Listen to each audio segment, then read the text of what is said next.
edited those, so that was bullshit, Brad. That's okay. It's possible I'll just throw it out. I don't know. Probably not. How was it? I'm planning on editing this later at the studio. I was about to say, you can always just use the material for some random shit. I don't know. And it wasn't any special guest. Not that not special. Yeah, no, it's all right. I only got 2 likes on this shit. Dude, you guys, there's no way this is a 2-like post. What'd you post? Why didn't they like it? It's she would like scratch. And then this picture of this cat, my cat, or not my cat, our cat. Look at this cute shit. You gotta swipe through all 3 pictures though. Haha. Oh no, you got low bats. Woo! She wanted the first one. Now you know what she was looking at me for. Where's that chin rub? She wanted that chin rub. Was it on Twitter's? I put it on the Twitters. Yeah, nice. Give me some mad likes on that. So that's a cute cat. Reddit and Reddit. So anything do you have a charger? Actually, that's a good point. I'm running low. I might need to be doing some. Do you need what kind of charger? Just the mini, micro USB. Okay, it's not like the new version, right? No, it's not that. None of that bullshit. Okay, I got some dongle. I got something that dongle me. So what kind of things? Subject materials. I think we're gonna talk about the bail fundraising. Nice. That'd be good. That's a good idea. We can talk about the free mail since I'm here. Oh yeah, let's do that. Yeah, let's talk about those 2 things and the praxis behind them. Well, like maybe for prison abolition as a concept. Yeah, right. You know. Yeah. Because not everyone knows even what that means. Okay, yeah, we can do that. Welcome to the Lil Guillotine, or not fucking recording. Oh shit! Oh shit! Lil Guillotine podcast. I'm fucking up my. I got fucking up my engineer duties. 5 more beers. Yeah, I'll take it. Hold on, let me grab my ashtray and more weed so I don't have to run out again. Yeah, get that QP in here. Yeah, get that whole QP up. There's nothing. Nope, I don't know what you're talking about. We're not it's live. Queen of Peace. Elementary / middle school over on the near west side of Madison, on Holly Boulevard. Go check it out. You can climb on that roof really easily. And then drink alcohol up there. It's pretty chill. Oh, I've never been up there. Dude, it's pretty chill. Is that the one that's on? Is it right by West Point? Oh, it's okay. Yeah, right at the start over there. There's another one closer to West St. Maria Goretti. Yeah, we want to talk like Madison geography. I actually know like a hilarious amount. Oh yeah, Madison geography class. Yeah, old geography, new geography. I know where all the tribes are at too. Because that was a spot over by Tacoma, Thoreau Elementary. That should be like a Jeopardy was there until the early 1900s. Oh no shit! That should be a Jeopardy category. In the mounds, Madison architecture, and then they kicked them out to build a drainage ditch. No shit, for real. Oh, so they lived in the city of Madison, even. I don't know if they called that the city of Madison at that point. Oh, where was this? Tacoma. Yeah, over Tacoma Boulevard, Thoreau Elementary School, down by the lower playground. So wait, Brad, how does this work? You're gonna be on my channel? So right, what? Oh, you're on Eric's channel right now is me and Eric are on the same channel, and you are on your own channel. Gotcha. I usually put the second mic on its own channel. Okay. Just I don't know why. That's how I do it. Yeah, that makes sense. But yeah. So because there's only 2 channels tops, unless I get a new program or whatever. Yeah. So, but I have no backup for that, so don't call me on that shit. Okay, yeah. But wait, I went to that fucking elementary school, and they told us that like Native Americans lived down there when the school started, and that was in 1910. So like, I think the facts check out. Yeah. Yep. Is that Henry David Thoreau? Is that school's name? Henry David Thoreau. Yeah, that's pretty dope dude. Honestly. Yeah. He's been coming up a lot, like in the popular media recently, last like month or something. I mean, I like NPR and WRT anyways. They've been talking about Thoreau, sort of like concepts of democracy, because I think people are questioning sort of the whole society that we live in. Yeah, people are talking about it. Yep, they're definitely talking about it more. Yeah, you're looking at people who are like explaining what a republic is and sort of the faults of it versus democracy, and fucking participative democracy versus republics, and how like meritocracy too. People are because that's one of the that's a common misconception that people have. They talk about democracy when they talk about stuff as if it's democracy when it's actually like meritocracy that they're explaining. It's like, oh, you got to work for your everything, and You had to, you know, earn every little bit, and everything that you don't earn is your fault. You know, Henry David Thoreau is a very interesting thinker, and that's individualist anarchism takes a lot from Henry David Thoreau. You studied it? I haven't. Yeah, I mean, there's some good. Walden's a good read by Henry David Thoreau. It sounds like a fiction, is it? No, it's about his experiences at Walden Pond. He lived by himself for a while. He has a really good essay on John Brown too, in defense of John Brown. Yeah, dope. Yeah, definitely check it out. I mean, Henry David Thoreau is dope, dude. Walden. We were talking about Madison Radicals, the fucking, because that's like, you know, a very radical name. And that's the same thing with the Thoreau Middle School. It's like they got this great name on elementary school. Yo, elementary school. Yeah. There was there's also a Malcolm X Shabazz Alternative High School. I went there. Yeah. I know a lot of, shout out. Yep, a lot of friends have gone to Shabazz. Same. Yeah. I was very well positioned for traditional public school because my mom's a school teacher. But I had a lot of friends over there and cousins. Shout out cousins. Hello. So did you like choose to go to Shabazz then? No, I didn't go to Shabazz. You didn't. You didn't go. You're just. Oh, okay. I could have gone to Shabazz. Hey folks, welcome to the Lil Guillotine podcast. We got a special guest on today, someone that I do a lot of organizing with. E is in the house. What's up? And what orgs are you from, or what should I say, or what should your bio be? You gotta say yourself. I organized in Madison. Fuck with yeah. the General Defense Committee. Yeah. Of the Industrial Workers of the World. Yeah. Woot. I don't know why I'm writing that down. And yeah, that's all. Cool. So yeah, we invited E on, and we're gonna do actually something that we haven't done yet. We're gonna have some subject matters. Yeah. I know. Usually it's just a conversation. Brad here as well. I'm so sorry, Brad. No, it's okay.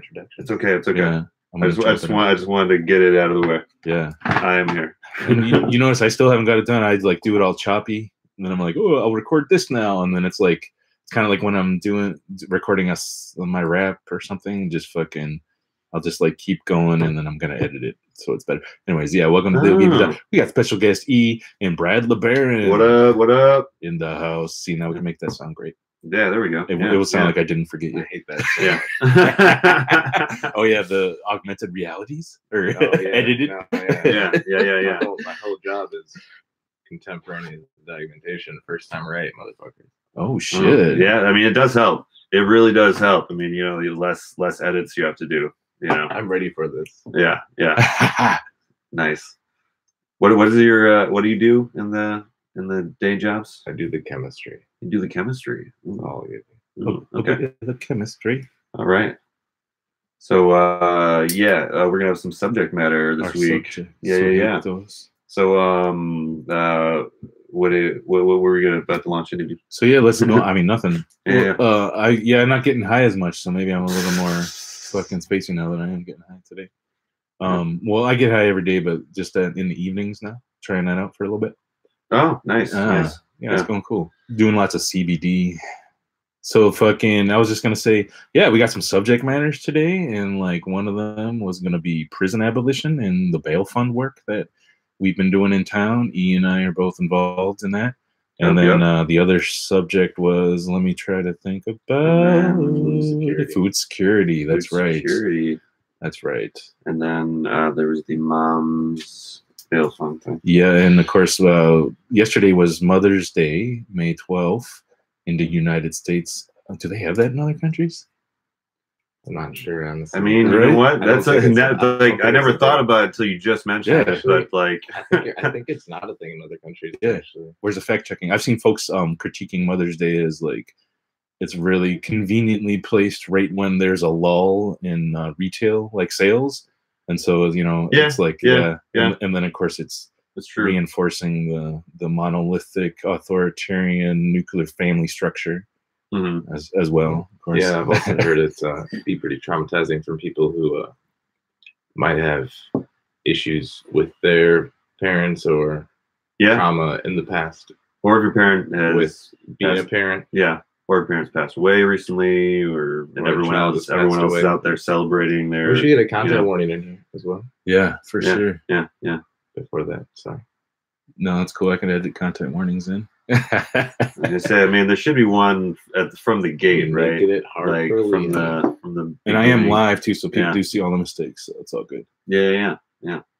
All the grits and all. Oh yeah, so yesterday was Mama's Day bailout, and you know, we're in we work with the 350 bail fund in Madison, and we had coordinated with a bunch of folks together working as a team, as a great team, across 2 different cities to bail out 4 Black moms out of Milwaukee County Jail. You know, we were looking for moms in Madison, Dane County Jail, the county that we're in here in Madison. Yep. There was none at the time. Although there's always folks that are in our jail who can't afford bail. They're there just because they can't afford bail, which is, you know, technically against the Constitution if folks care about the Constitution. I know some people do. Yeah, you know, debtors' prisons. Supposed to be outlawed. I got I looked up the thing. Yeah, what was it again? So no, it's like a lot of countries on this day, but it is spread out. But most countries, on that day. Okay, yeah, that's interesting. Okay. Yeah, you can look it up. Wikipedia has a good page on it.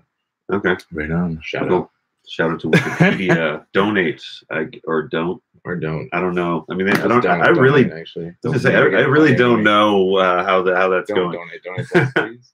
Yeah. Donate to a cause. PayPal. Yeah. Bail some fuckers up with that. Yeah. It's like at Gmail, right? At Gmail. At Gmail, yeah. At Madison Gmail, GDC at Gmail is our PayPal, and then you can do it's like Liam Manjon, LIAM-MANJON, excuse me. I'll do that again. LIAM-MANJON at Venmo. You can also donate there to free folks who are in jail because of it's racist and because it's a debtor's prison. I was gonna say, does one of you want to take a second and explain what exactly a bail fund is for the listeners that maybe have never heard of this sort of thing? Yeah, so a bail fund is like different states call it different things, right? So in some states they may not know what the fuck we're talking about when we say bail. It's the same thing as bond. In some states, like in Illinois, for instance, it's called the Chicago Community Bond Fund, and it's always bonds. But anyway, so basically, we raise money to free folks who are in jail, who are there because they can't afford to pay bail, basically. And our particular bail fund focuses on Black folks in our Dane County Jail, especially because in Dane County, Wisconsin, we have one of the highest disproportionality rates between whites and Blacks, folks who are arrested by the cops. Black people in Madison and Dane County are arrested at a rate 11 times of those of white people for the exact same crimes. And so it's like this really blatantly obvious racist system that we have here. So we decided to focus on folks who are Black. And folks who can't afford bail. Yeah, and then bail funds, just like generally speaking, are used in lots of other circumstances, like leading up to a strike or leading up to an action. You can organize a bail fund that way, so you might know it in that context as well. But what we're doing here in Madison is what Liam has described. That's right. Yeah, it's a specific kind. And actually, the General Defense Committee was like almost ostensibly restarted as like a bail fund, right? Yeah, almost. Yeah. Oh, then it kind of like it didn't end up being that. One of our main things that kind of kept it going. Yeah, the bail fund and the free meal, I would say, were the things that kept it plugging along. Oh, and we did a lot of the childcare stuff. That was and I was actually talking about nationally. In like 2014. Oh, you're not talking about nationally. Yeah, like kind of how it was restarted was to like pay for bail, I think, or like. They called it defense. At least that was part of how I learned about it. No, I remember because like when I first I read an article about the GDC before I ever even heard about it from you guys. From I think the one up in Minneapolis, maybe. Yep. They were getting a lot of attention, like right around election time last time, and when it was described in the article, it described it like we're raising money to help bail out people that are put in jail for like protesting, and like I think it was like around the time like a lot of the Black Lives Matter stuff was happening too. So I think that maybe at that point, they were working on like bail funds for different specific reasons. In a specifically anarchist context, a lot of anarchist groups just make bail funds because they know they're going to get fucking arrested at some point. So Yeah, for sure. It's ready to go. Yeah, yeah. Well, I mean, that isn't the specifics of this bail fund, but yeah, it can be used for a lot of things. Yeah, but we could that's a different context. Yeah, yeah. And is this so? It's the bail fund, something that they do with the GDC all over the place, right? Like, do they? Yeah, if you follow I follow some of the national emails, and yeah, we're still paying bail here and there.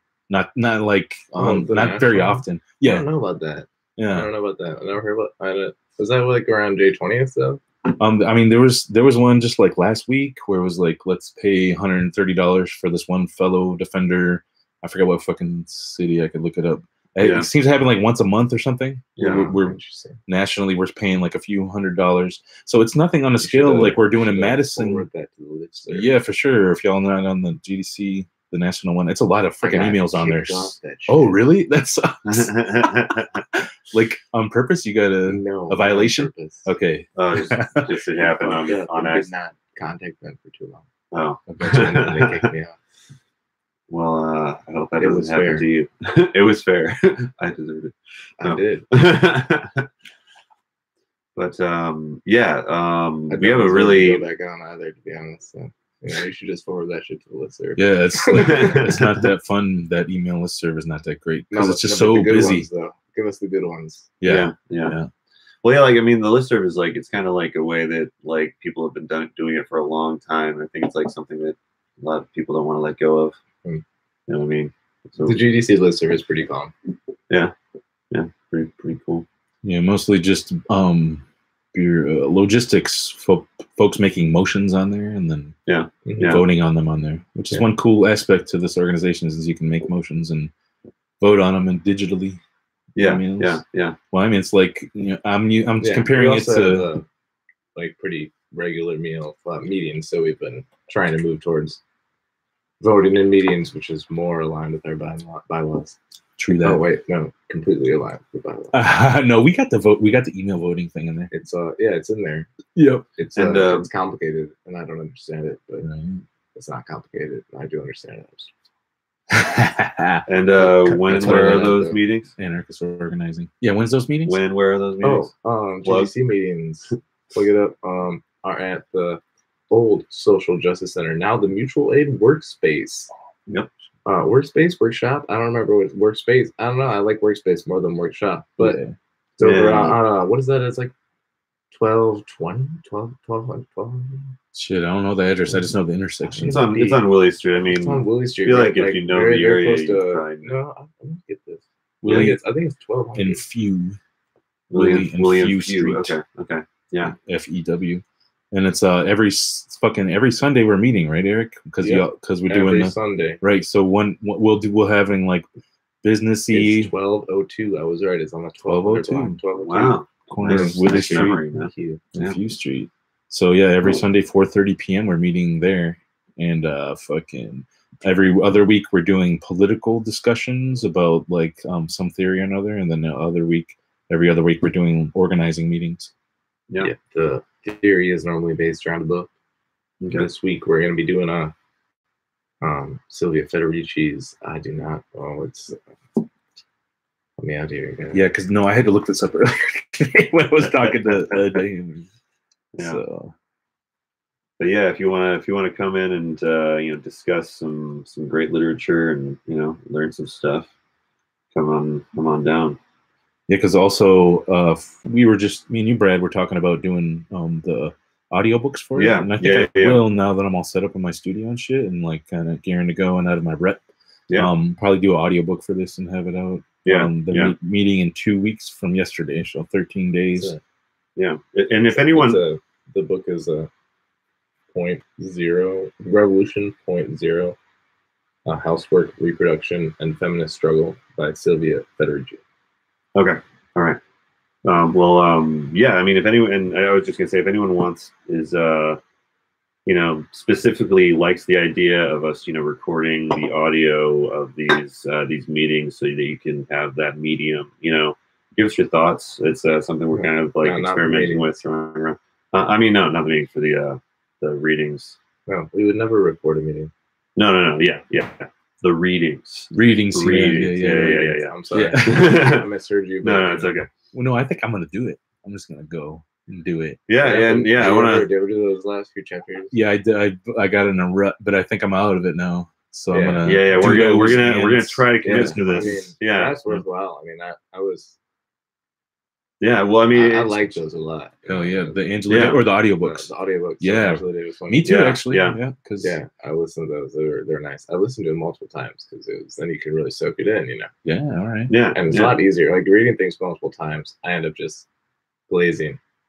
Yeah. But if I get like, you gotta listen to the whole thing. You're not gonna be like skipping, 10 seconds ahead. That makes no sense. So yeah. You're gonna listen to the whole thing, and that's good. It's good for me. Forces it down my mind. That's what it does when I have to read it too and record it. I have to fucking read it aloud. I was thinking about that. Yeah, I was thinking about that. Like, then that would be like the most intense way of having to like force that shit into your brain. Yeah, because you have to do it. Well, because you also you're learning it in two ways. Because you're reading it, with your eyes, but you're also like hearing it at the same time. So like your brain is kind of learning it in two ways.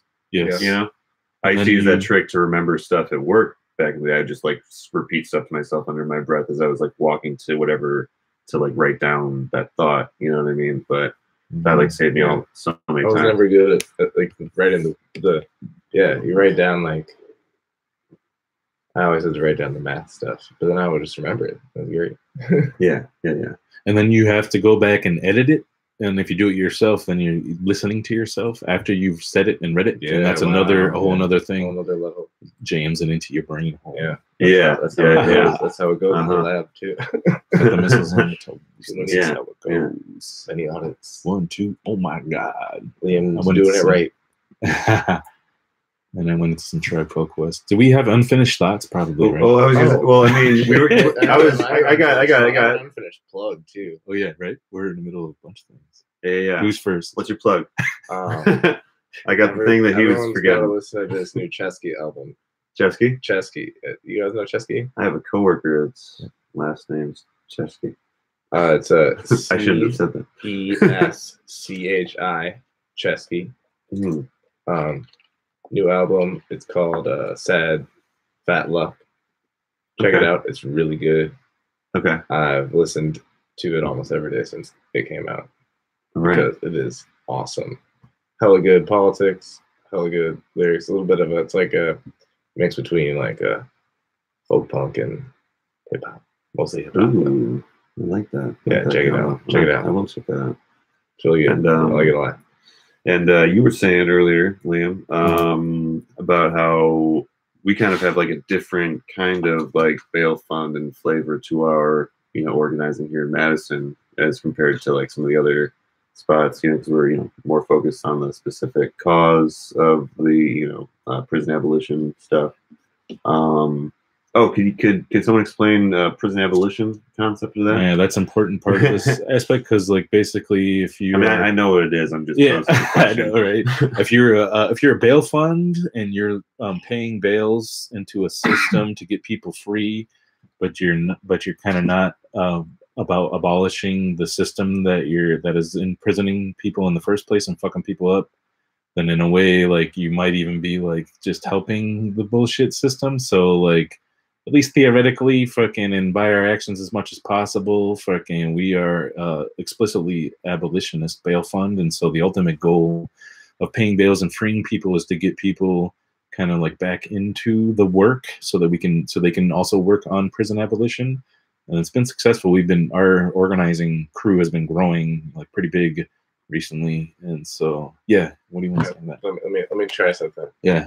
All right. So like, what I like to say to like the libs who think that we should have prisons and the conservatives is like, think about if like your friend got arrested for stealing from you. Yeah. What would you want to happen? I mean, like, yeah, that, like, you wouldn't want them to like be arrested and put through the system. No. So like, no.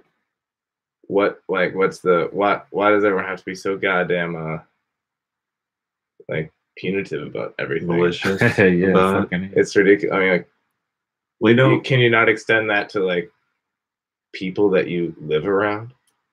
Yeah. Well, if you do, they probably won't fucking steal from you. Yeah, exactly. Well, I think so. I don't know. I see that like it boggles my mind when you try and talk to people about prison abolition and they try and tell you like, oh, but what about what about the rapists? Oh, content warning again. Can we put these back in? Yeah. All right. Yeah. Content warning. You'll probably give you that. All right. Yeah, do a few content warning takes. Like rape and murder. People will bring up rape and murder, be like, what are you gonna do with those people? And once again, what if it was your good friend? You're probably gonna be thinking like, well, shit. I mean, what caused him to do this? What made him do this? Like, how can I help him get out of this want to do these horrible things? Well, yeah, because usually... And that's the kind of attitude we should have for fucking everyone. Well, yeah, when it's close to you, it makes sense. You know what I mean? Yeah, when it's someone close to you, it's like, oh, I can see why you would do anything to prevent them from being in prison. You know what I mean? And lose all of their freedoms. You know what I mean?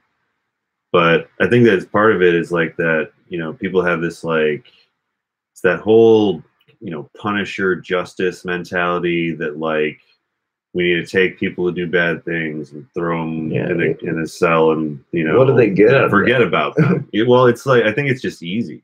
You know what I mean? It's easy. It's easy because you don't have to deal with the. If you approach the people, like what I was saying, you can bring that up at the end and be like, well, then what's the point of putting people in a cell if like you at a base level don't agree that people should be treated like that, Like, well, yeah. What's the point? Well, because if the goal was rehabilitation, then it would be structured differently, and we would talk about it differently. We wouldn't like talk about anyone that commits anything and be like, oh, well, they shouldn't have did that. Right. Now they got to be away for X amount of time. That's their fault. They made that choice, and that's how they talk about it. You know what I mean? But like, if we actually looked at prison like it's like, oh, this person, maybe, did something that, did like a violent thing towards another person, maybe they need to like figure themselves out. They need to find out how to, relax and work out their demons or whatever, talk to someone. If we actually looked at it that way, like it'd be a little different, but that's not what our system is.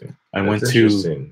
Also, we can do a deep dive here. We could go like into the Angela Davis book. Do you read that? Yeah, you fucking read it. Fucking wait, which one? Not the last two chapters, 5 and 6. I recorded 4, but didn't edit it, so I have read 4, but not 5 and 6. An interesting part of the way that our penitentiary system is set up is that the word penitentiary is really based around doing penance, right? So it's quick having that time to think. Yeah, like kind of a religious type of idea. It's never. I mean, it was that for a second, and it didn't work. It was a reform, and then it was something that everyone else wanted because it was obvious that you could do other things with it. Yeah, because it was an easy. It's a liberal reform, so a liberal reform will get co-opted. Yeah, it's a reform. Penitentiaries or prisons are reforms in themselves to how we used to deal with crime, which was like executions. And then penitence, or like being in a prison, was just where you waited while you were waiting to get killed or like mutilated or whatever. And so the whole concept of prisons are just a reform Angela Davis talks about, and fucking, so yeah, it's kind of screwed up. And then I was just talking about this with my daughter last night, the first film ever made was about a prison, and same with like the next few too. Then it's so ingrained in the popular culture. Yeah, it is. Yeah. Oh, and let me just say this quick while I remember it, is that I went to a National Bail Fund conference in the summer in Chicago. There was like a 2-day, it was a pretty dope convention, and there was bunches of bail funds there. Most of them were abolitionists. There were some like ACLU ones that weren't, but most of them were abolitionists, which was dope. But then we ended the whole thing by saying, what would you tell people who didn't believe in prison abolition you know, and like we brainstormed, and I think one of the biggest things was like why are you putting people in prisons when there's no data to show that it does anything to prevent crimes? In fact, there's data to show it does the opposite. And so like, let's be practical if you want to just be like, you know, freaking appeal to someone's freaking common sense. Like, why are we imprisoning people when it doesn't work? Tell me that. Yeah. I'm gonna grab a beer. Y'all go. Feel free to go. And I think there's no good answer for that besides people don't know that. Yeah. But I think I mean, maybe this isn't an answer, but it's an idea that we do not have in our general like framework. I think is like true restorative justice. Yeah, like and is different. Like kind of like what I was saying, like the same thing where it's like, what's the final outcome that's good? The final outcome should be good for both the victim and the. I mean, like. For sure, the big victim first, but then after the victim, the other person in that interaction is the perpetrator, and we shouldn't be leaving that person and saying, you know, fuck you, like you did this and now you're bad. You know, we should be trying to help them not do that in the future because that's beneficial to everyone. Yeah. So I think that's the point of restorative justice, maybe, and you know, instead of a simply punitive model, and that's a bit of a difficult thing to cross with a lot of people. Angela Davis in that book also talked about how you don't really get any kind of fucking justice as a survivor or victim of the person who had got the crime committed on them. Many times, you know, you don't feel like anything was done because they're just going away. They don't get to like talk to anyone or get like reprimanded, and then they come out and like, you know, depending on what kind of crime too, it might be just like a even if like let's say your shit got stolen and then it got destroyed accidentally, in like the arrest, you're not getting that shit back. Mm-hmm. So like you've lost that shit. The cops have not salvaged that for you. You were hoping they would salvage it, but they wouldn't. They didn't. They don't care about that. They care about catching that fucking perp. So that's problematic just at the start. They don't care. Like, why would you call the cops if someone got... I don't get it. I wouldn't do it. But, like, people call the cops when things get stolen. That makes no sense. I think, who could have stolen this from me? And then I try and, like, figure out who stole it from me. And then I'll go talk to them and be like, hey, do you steal this from me? And they'll be like, no. I'll be like, oh, okay. I'll probably believe you, even if you did it. But, like, I've done that a couple times. And, like, people have been like... Yeah, I feel really bad about it, and like I'm like, okay, cool, like, and not a problem at this point. Like, yeah. You know, we've all progressed as people at this point. Yeah, and I mean, you call the cops for that stuff. They just come. They're just like, oh well, you know, that thanks for the information, but we're never gonna find that thing. Like you never hear back from them. We're not even gonna try. And on that point, like, forgive your friends' debts. To like, if you can, obviously, if it's like dire, don't. But like, I don't know. Even if it's dire, there's some valor in that. But you know, it's shitty. Like, we gotta like break down that kind of interaction. I don't even like if I lend someone something to like a brother or friend or something, like I don't fully expect that to come back necessarily. You know what I mean? Like, and I'm okay at the moment that I give it to them with parting with that money because I'm like, you know what, I'm helping you out right now. You need this right now. Like fleeting. Yeah. I don't know. I mean, I guess it's different if it's like because I don't have very many items. Yeah. So if I like give you an item, it's probably like an item that I'm gonna use again, and so I'd probably want it back. But if it's just like bud or like money, it's like, come on now. Like, yeah.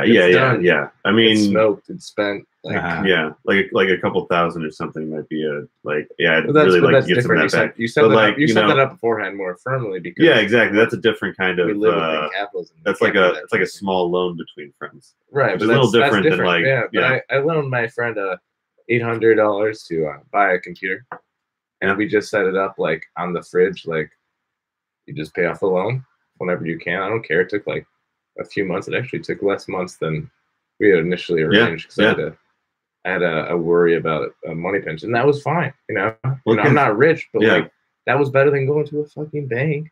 I didn't charge no interest. Well, yeah, and I hate it when like I hate when money gets between friends spends it and people that love each other. You know, that's right. Like it really does get between like relationships a lot. You know, because like because one person or the other starts to feel like they're being taken advantage of, and then the resentment builds, and like it's all just kind of based on the money thing sometimes. And all this is, but this is like all those times when it gets like really nasty is because there's like we're all like right on the edge of not being able to do it, you know, in a way, you know. Yeah, when you're desperate already. And it's like people are like, okay, so like, well, you could probably get, you know, let's you know, collectivize the fucking workplace. yeah. Everyone's not going to get paid that much more. We're only going to get paid like $5 more an hour, but that's going to change everyone's lives. Oh yeah. Change like. And it's in, you know, and that kind of like simple change is like it's a big change at that point. Like if it happens to, you know, a whole workplace. I mean, man, there's like some workplaces where that would change like a whole fucking neighborhood. Yeah, like Shop Bop or Captel. No, I'm gonna edit that out. Anyway, so fucking to bring it back to some security. I'm gonna do not edit this out. I'm going to no, because we might have a campaign there, and so we don't want to be saying that shit. Erase that. Right. Sorry. See, that's why. Not because it's bad to say. Okay, so bringing it back to some restorative justice shit, though. Yeah, bringing it back to restorative justice shit, though, is like I think it's a common fallacy among the left when we at least like folks who are, you know, beginning out and like, you know, how we're taught in centrist society and mainstream society, when we hear about like sexual assault, particularly, our first instinct is to want to cause violence upon the person. Well, I'll whoop that person's ass. You're gonna rape somebody? I'll beat you to a bloody pulp, motherfucker. And like, that's not that. I mean, I think it's, you know, it's coming from a good place, I guess. But they've like manipulated our understandable emotion for sure. It is, but I think like especially if you've been like on the receiving end of it or something, like punitive the way theories. That society has defended and set up the whole like way that we perceive sexual assault. It makes sense that you'd want to attack it in such a violent way because no one does, and it's so protected, you know, all the frats and shit. I get the whole like walking down the frat row with like, you guys are all killers. Like, I'm gonna cut all your dicks off. I get that, and I'm for that. But yeah, you should absolutely not have this sort of like all or nothing. Well, like idea about anything, really, you know. Yeah. Well, those same people that want it catches you into like really, you know, contradictory situations where you end up not following through on what you thought. Yeah, and there's sorry. That's okay. Oof. I was well, I was gonna say that the fucking keep going. Oh yeah, so the wanting to commit violence on folks also goes right along with sort of and then fucking centralist, warmongering, imperialist logic of mainstream society, the logic that they need to instill in the mass, you know, mind control in the mass media, to quote a Noam Chomsky book. Did I say mass media, mind control and mass media, something like that? Anyways, fucking yeah. So I think like it goes to the benefit of like it's very punitive and it's also very violent. It goes right along with the narrative. So like. I think people naturally maybe do that, but then like they don't correct folks when they have that kind of language on the left because it really plays right along with some of the sorts of ideologies that they need to stay in power. Well, I think it's also I remember what I was going to say. That kind of violent like feeling is kind of part of like that toxic masculinity thing, you know. And I find that a lot of the people that say the most violent things about like rapists and murderers and stuff are like also people that will like dismiss claims of sexual assault from like, you know, big names that they just don't, you know, think they're like, oh, they're just doing it for attention or something. You know, they'll say like stuff like that when it like is brought up, you know, but at the same time, when there's like someone that's like, you know, like a poorer person without a lawyer convicted of something like that, and they're like, it's, you know, sticks or whatever, like they'll be the first to be like, oh, I want to fuck that guy up. I want to, beat him up and, do horrible things to him, but yeah. I haven't met many people who are super, all right. I'm at carceral around this. But I have met a couple and they just really stick out because of their ferocity. Yeah, right. Yeah. And how uncomfortable I am about that. Yeah. Because also, I mean, this is a kind of a separate note, but with sexual assault, if you go to places that are more conservative, that gets amplified and historically has been amplified around oppressed people as well. Mm-hmm. Yeah. So making laws just to try and protect something that really could be protected better by societal changes with laws hurts a lot of people sometimes. I don't know a lot about this, so I'm not going to make a claim either way, but I know that can happen. So I just like to bring that up because I didn't think that was touched. Yeah, absolutely. Yeah, freaking sexual assault as a weapon, weaponized sexual assault, and sort of its role in imperialism. That's something to talk about. Another Angela Davis book I read, Woman, Race, and Class. Really great book. Angela Davis books are the bomb. Yeah. They talk about, how sexual assault is used against Black women historically, as a system of control and, of course, exploitation of Black women bodies and all, but also simultaneously, there's cases in the 70s where the Black male body has been over sexualized, and of course there's the whole white women being raped as the number one reason why so many hundreds of thousands of folks were lynched during the Jim Crow period. That was the number one reason for that. So there's a long history of amplified Yeah. I was gonna say, side note on that, the book No One Is Illegal really touches on that a lot. And basically, you read the whole book and it kind of almost plays like a wavelength or something, because we did I don't know. So it goes over basically our history with different races that we've just scapegoated in the same way over and over again.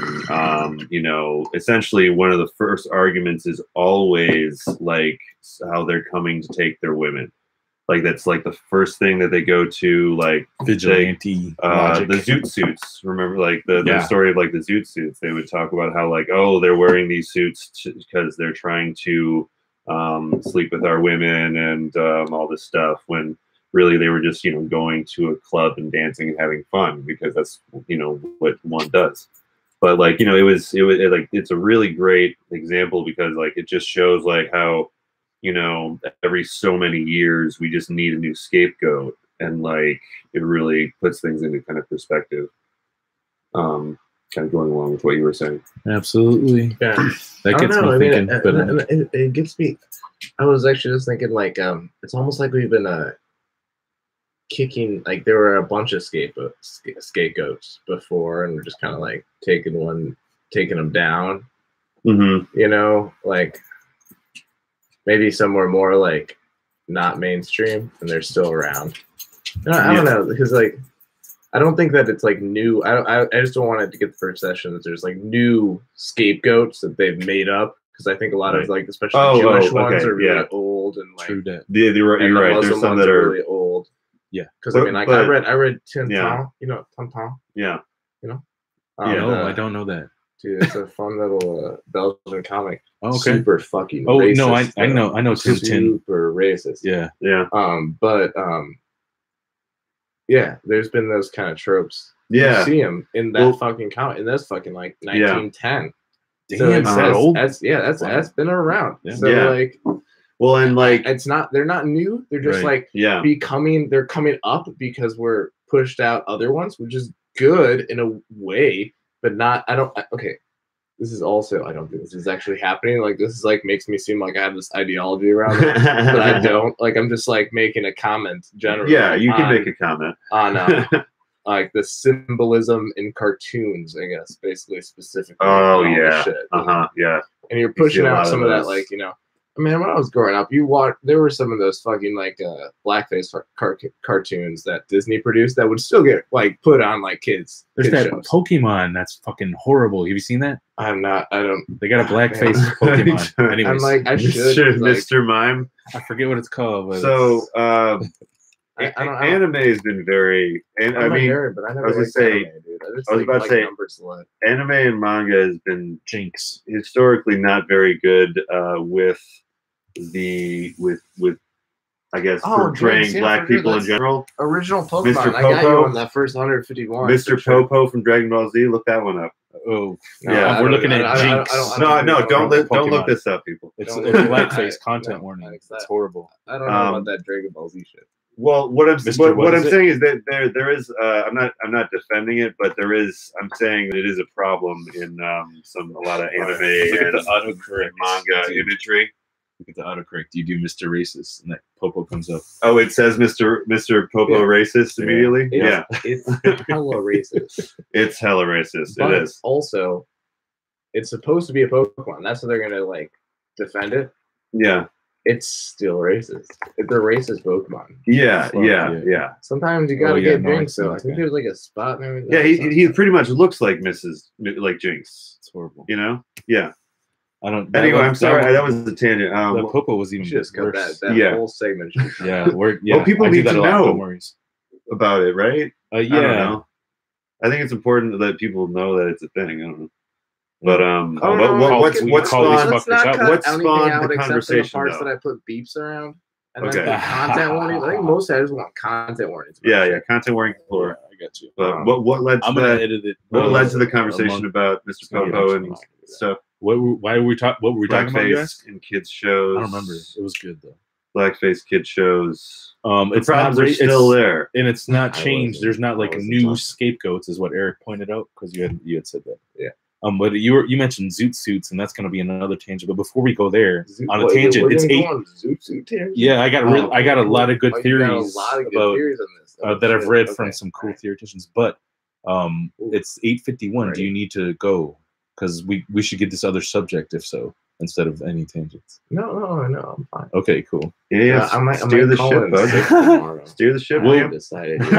But I definitely want to talk about food security before we go. And yeah, like but 9. we should talk about food security. I think we should start that because that's going to be a big conversation. Wait, I thought you were going to give me a ride. But I will go when you need to, if you need to go. Oh no, we can chill. Yeah, cool. I just need to if I'm gonna work tomorrow, you need to get me home by like 11:15. Okay, cool. Okay. Yeah, usually it's like 2 hours. We got to eat. Or earlier than that, please. So 11:30 would be, or 10:30 would be better than 11:15. Yeah, cool. Okay. So I was just gonna talk about Robin D.G. Kelly.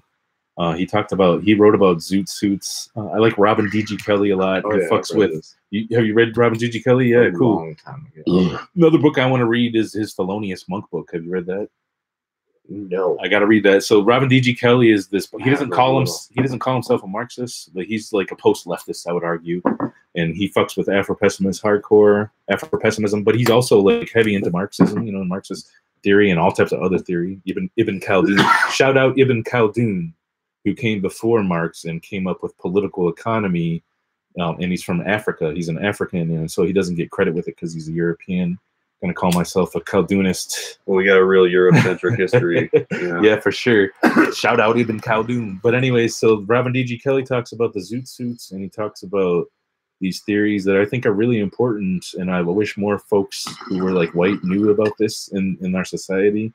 Folks who are well-meaning progressive too, so basically it has to do with public spaces and like political performances, right? So like if you think about the like Jim Crow South and like sort of like how black bodies were like limited to like having like freaking displays and their public, like sort of where they were allowed to be public was so limited during Jim Crow that like there was these public spaces that became like places of political theater, which he argues, Robin D.G. Kelly argues, were very sort of like political. It was like activism that you could do during during Jim Crow fucking politics, which was hella fucked up for folks who were black. And then he also talks about like workplace stuff too, but more importantly, like this cultural aspect that Reverend D.G. Kelly talks about is like not a lot of authors write about this shit. So I think everyone should check out Reverend D.G. Kelly. I'm friends with him on Facebook. He's not friends with that many people. Anyway, anyways, wow.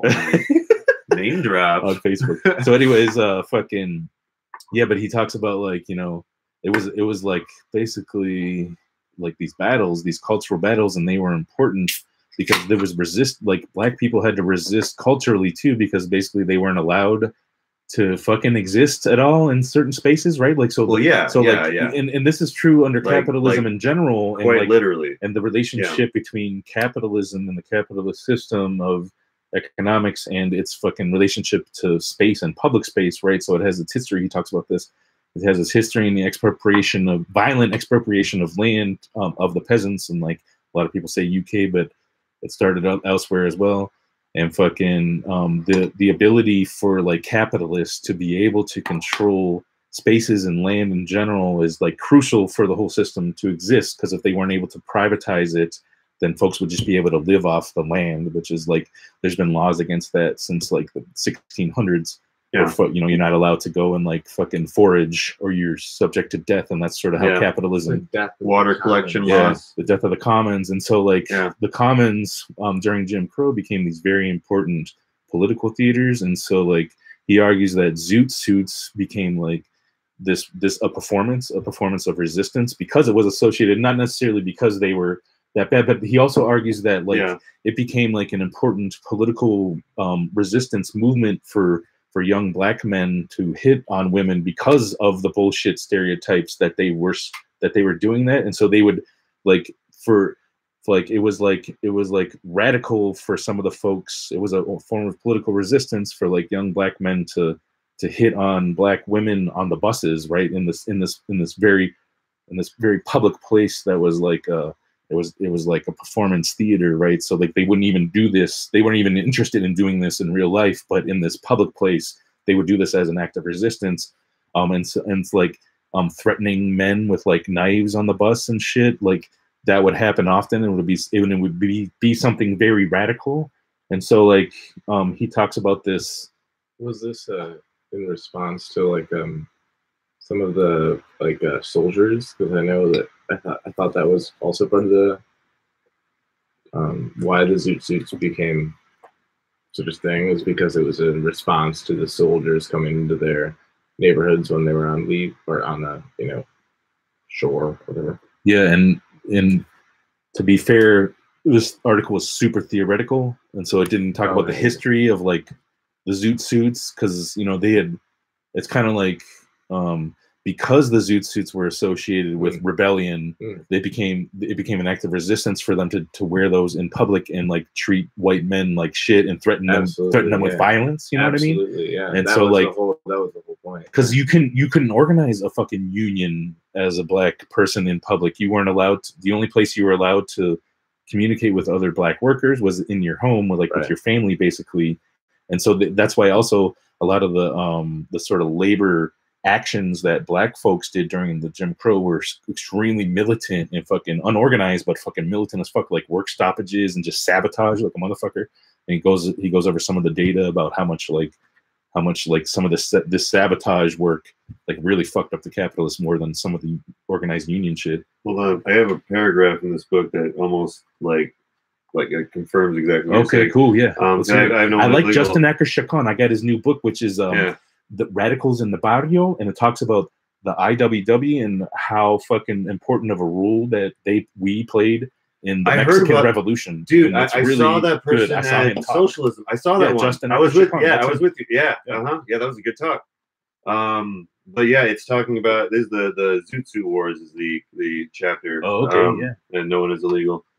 But yeah, it says the roots of the wartime zoot suit obsession go back to the national economic recovery in 1940 and 41, when newspaper editors, police chiefs, and ministers across the country began to complain about the rise of flamboyant anti-authoritarian youth culture based on the fashions of big band swing, and showing the most dangerous inclinations among minority youth. The chief complaint was that the new racial pride and generational insolence no longer acknowledged traditional color lines or segregated ethnic boundaries in public spaces like amusement parks, theaters, and transportation. So yeah, I mean, like, yeah, that's like almost verbatim what you were just describing to us. You know, like it was. I mean, if there's a dress code, you get in that club. And so, like, so the point that I want to bring home that recently. on this like tangent is that I think Robin what's really fucked up about being like places where there are tourists is like you can be white and like sweaty and like in like shorts and like a t-shirt. And in Indonesia. Oops! Should I cut that out? Should I cut that out? No, it's fine. Okay. I went to Indonesia. It was cool. A lot of people go there. But they will just let you in, and they would not do that shit otherwise. For real. Was disgusting. Yeah. Yeah. So like I wanted to bring it home at this point on the tangent is that I think that that's true to this day that there's things that play out in public spaces that are acts of political resistance for folks that I think a lot of white folks don't understand and really have heavy critiques and maybe like end up performing microaggressions because of sort of their non-understanding of that history and sort of how important that shit is. And there's like tons of theory behind that, right? So yeah, that's bomb shit. Robin D.G. Kelly. Yeah. I'll check that out. Mm-hmm. But did you want to talk about the food security stuff a little bit? Yeah, are we done with the thoughts on that? The last topic. Are we done with it? I mean, yeah, I guess for now, right? Did we do it? I mean, we could talk about more. Leave questions in the comments if you want us to talk more about that shit. So me and E and Liam all work on this food security thing from the GDC. Yeah, I haven't been around as much because I've been working, but it's every Saturday right now, right? Or every other Saturday? Every other Saturday we cook meals for 40 to 50 people and bring them downtown to is it still by Ian's now? Or? Yeah, it's is it 30 West Smithland? Dude, I don't know. I don't think there's an address for this. Okay. It's like so when State Street hits the Capitol. Yeah.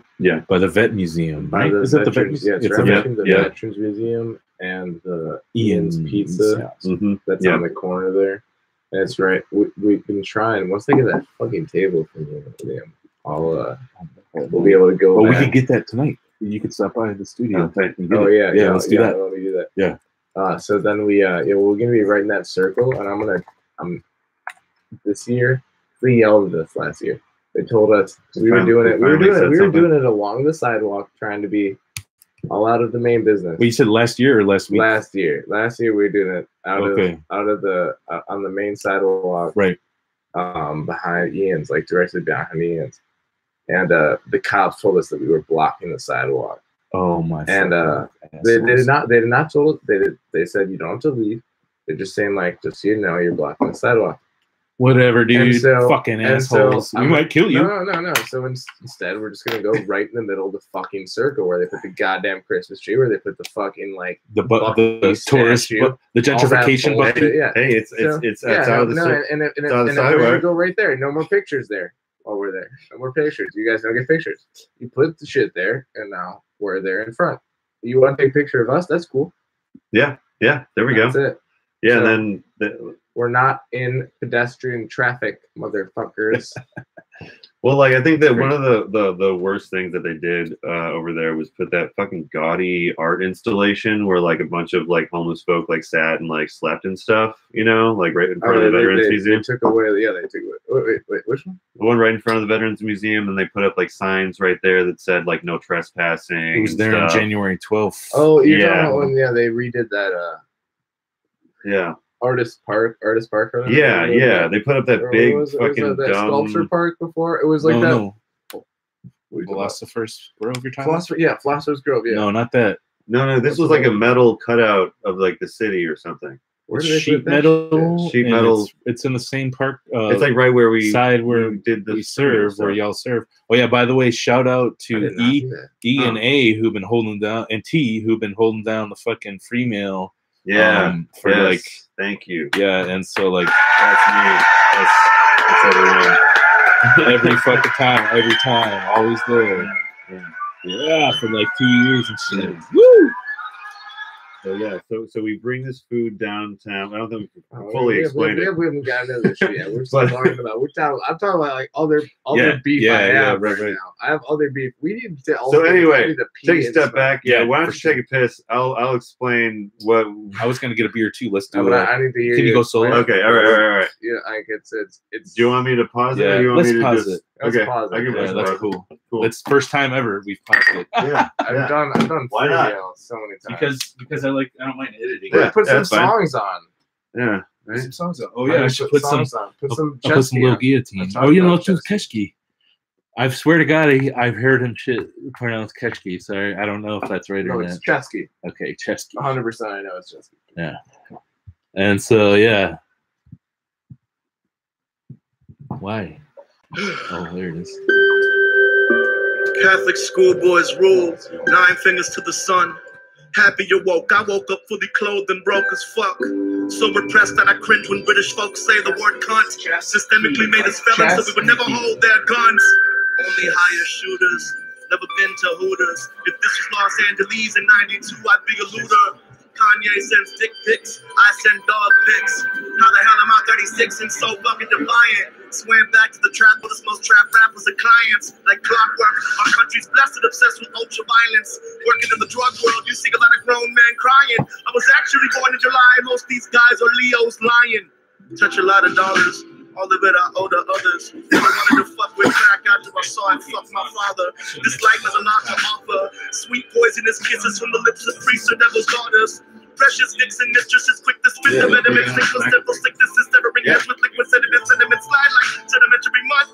These fuckers won't take me alive or touch what I've done. Then I'm breaking my prime and I'm too fat to run, so I'll die. Holy fuck, like the body of Christ inside of a nun's cunt. No, that's too much.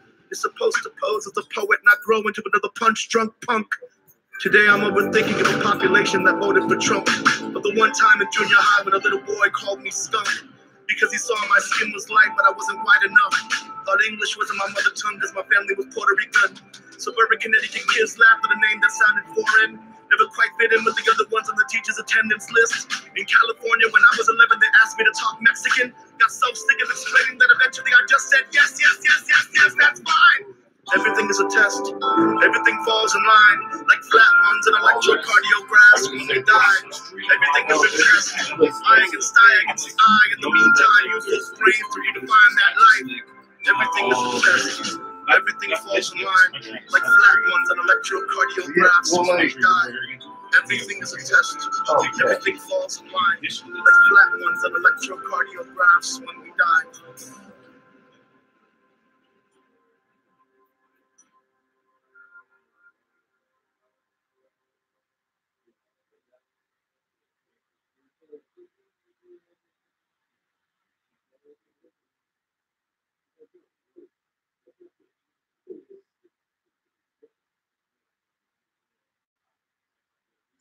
You and your team need to get things done. With Monday.com, it's easy, fun, and simple.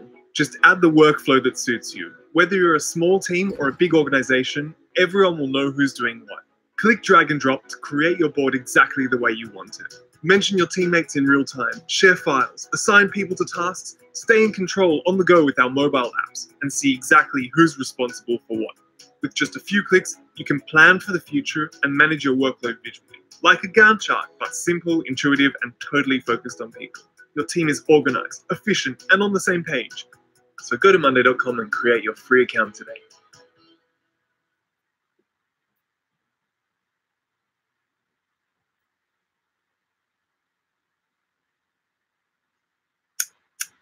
Smile for me, Melly, and action.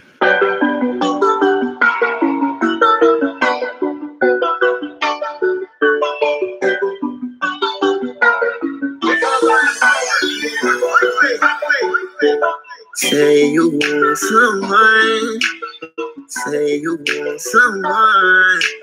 Said you want someone. Say you want someone. I think I got mixed personalities. This bitch switched up my whole mentality. This girl, she got mixed personalities. One day she's happy, then she mad at me. Say you want someone that I love you. So who could be you? So who can kiss on the road you? Fuck you like this, fuck you like that. Oh, now I got mixed personalities. She got me stressing, singing melodies. But I swear I catch a felony. Oh, Penelope. Say you want someone. Say you want someone. Say you want someone. Said you want someone. I swear to God, this girl be tripping, dog. One day she blooded, then she crippin', dog. You know I put it in the kitchen, dog. She screaming now she needs some living, dog. Blocking, ignoring my call. She keep on blocking, ignoring my call. I'm all inside, I knock down the wall. Now, this bitch hyper needs some Adderall. Oh no, I think I got mixed personalities. This bitch switched up my whole mentality. This girl, she got mixed personalities. One day she's happy, then she mad at me. Say you was the one that I love you. So you could be you.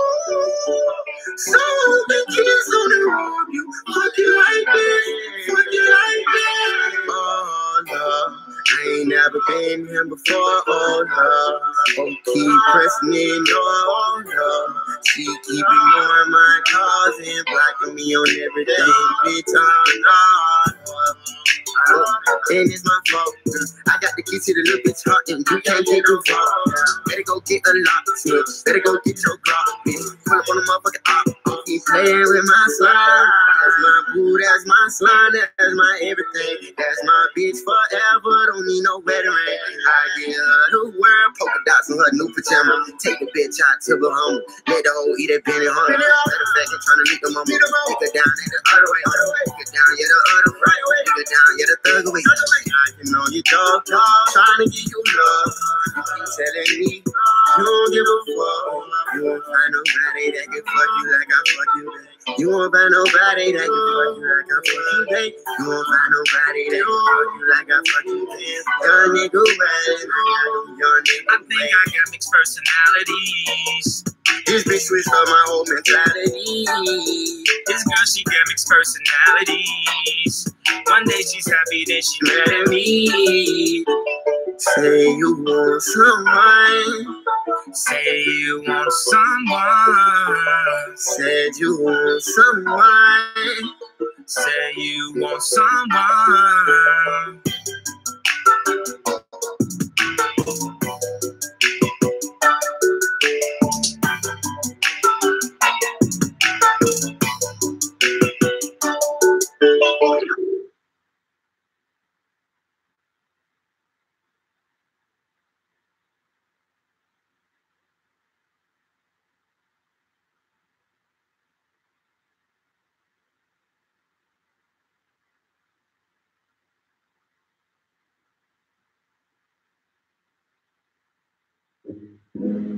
Building a website is kind of like painting a masterpiece, except it's nothing like painting a masterpiece.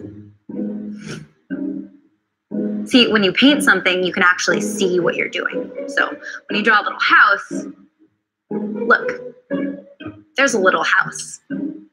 But when you're building a website in WordPress, you're working on the back end with an interface that's built for content creation, not design.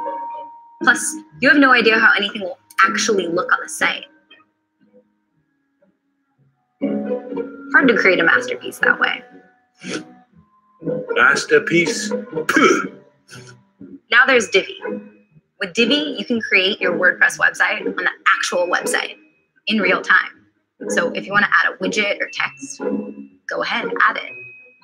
Everything is drag and drop and totally customizable by shape, size, font, color, and with over 40 different content elements, There's nothing you can't add.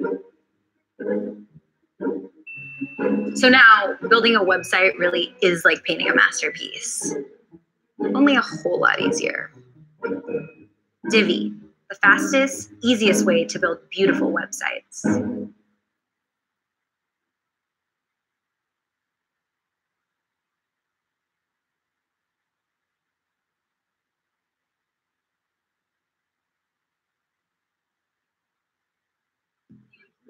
Yeah, and it's really not like Hey, pretty people over there. Hi. Hey. What's your name? Julie.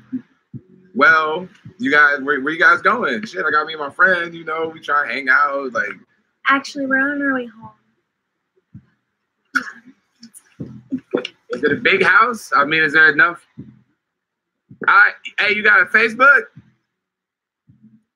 Man, dog, we don't even need them, man. Watch, one day when we're big, famous rappers, we don't have to try and talk to girls. They're gonna talk.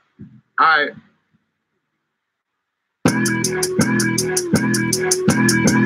Yeah. Little come and little hey Charlie, how'd you get that wet? Something for my neck. Hey Charlie, how'd you get that drip? Something for my wrist. Hey Julia. Oh, hey Julia. Yeah. Hey Julia, heard you got that drip.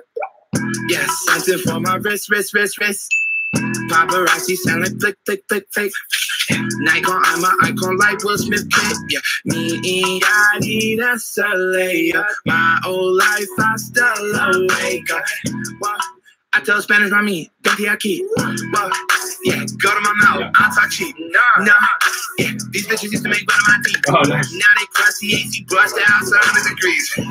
Yo, that's fucked up, but oh well, she's a nice. Tall in the sweat, she can chill in my class. This shit was so fire, yada, to run it back. About to ride a chain off in my I'm still live on YouTube.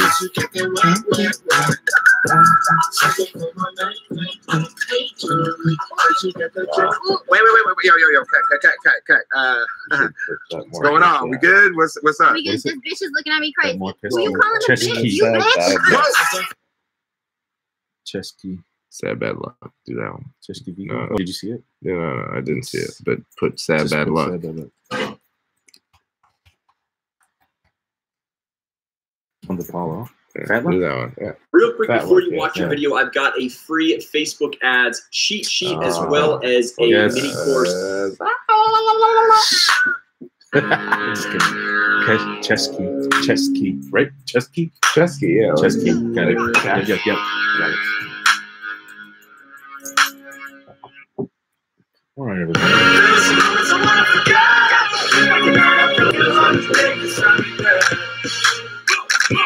Just ask if I'm able to. Can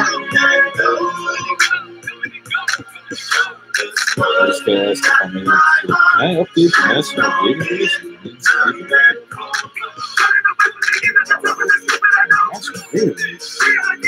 I could, like regular. Wait, I can't hear you because I don't have Wait, what? The money.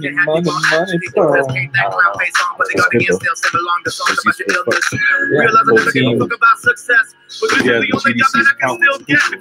Y'all did a lot of work into doing that.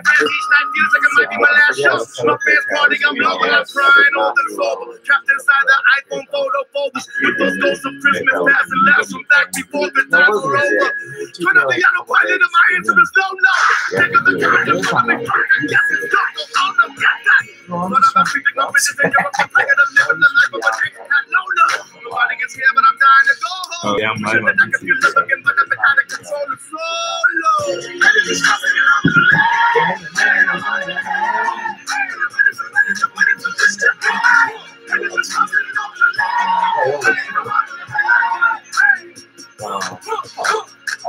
my stage don't last enough. Night after night, still trying to catch that rush. They're watching me hang myself for rounds of applause. Back in your town again, like I have that Santa Claus. With bags of merch at a truck stop, whistling Christmas tunes at the gas pump. Feel like that and when I press grab the pump. Half my friends are dead from tragic accidents. No, not slack. Crash and drugs. Just call it what it was, motherfucker. That's sad, that love. Yeah. That's sad, that love. They have more songs. That's sad, that love. Giving the past to young. That's sad, that love. If you can't stand this song, that's half the love.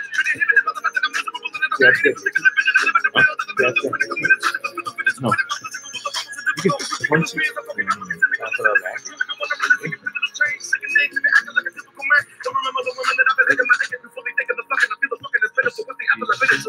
a worm in the apple more simple. Fast as you can, he said again. I got the fence. Somebody gets my radio head without guns, without meds. I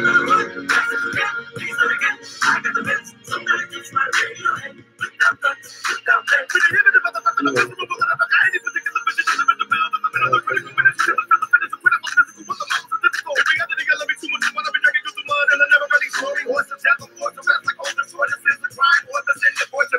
The most important things have been written and torn to shreds. Some more than wish that I'm born equipped to hurt the soul. I take like horse along the strings. Can you put this on so I can see it? I don't know how to do it. If you go here, maybe there's something. What's the one? This one. Yeah, just we're on that tab, and then see, there's your shit. Wait, why doesn't it? It's because your glasses are reflecting light and it can't pick up your eyes. That's why. How do you do the? It's recording me. And I don't like that. Okay. Oh yeah, you weren't supposed to do that. That's what happened. You can manage anything with Monday.com, even social media content. Wait, here, let's just stop First, it. It's so put all of boring your right team's now. content ideas here. Like how to life-proof your face. Wait, actually, okay, not yet. Put who's in charge of each post. Yeah, even that intern who's probably trying to steal your job. Select the channel and make sure it aligns with your target audience. Ha, your parents. You can. How do you do it?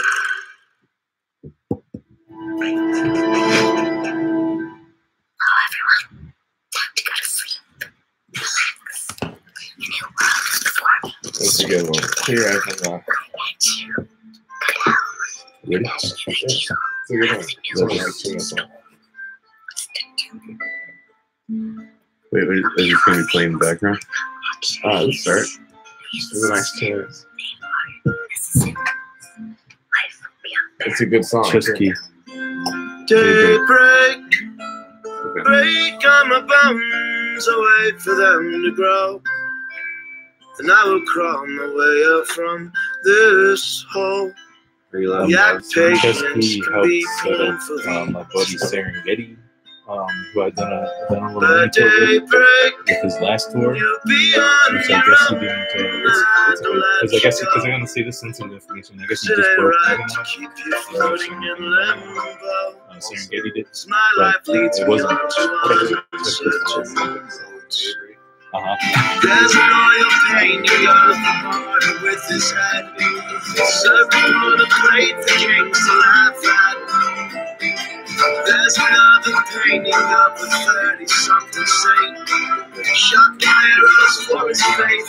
Yeah, let's record now. The daybreak, yeah, I know. I'm I sorry. will have grown old. Let's hope to God you know that I still loved you even when it didn't show. I will love you after everything he wrote. Daybreak, off the new album. Saturday Night. This music video.